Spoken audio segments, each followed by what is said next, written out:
結咗婚之後先遇到靈魂伴侶，點搞啊？我先同大家講個故事先。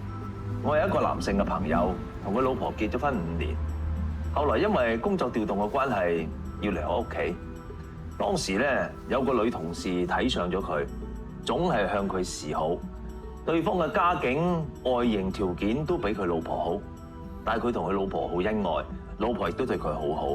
佢問我：神哥，我應該點揀啊？當時咧，我講咗一番説話，佢瞬間即刻清醒。我話：你睇，你需要嘅係短暫嘅慾望，定係要長相廝守咯？呢個世界上愛情可以分2種，一種咧純粹就係人嘅本能帶嚟嘅刺激，比如話你睇到個美女，好想去結識佢啊，比如話嗰個女仔拒絕你，你就會死心不息，唔肯放棄。嗱，其實呢個係同一隻馬騮向異性示好冇咩分別，只能夠算係一種低級嘅感情。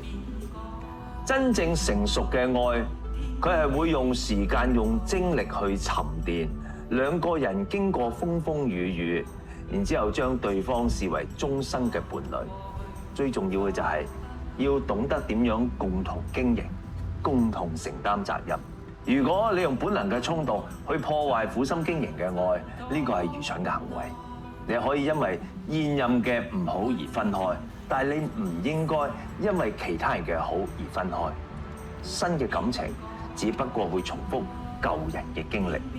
希望你明白，永遠會有人更好。喺眼底裏邊最好嗰個，其實已經喺你眼前。明唔明白？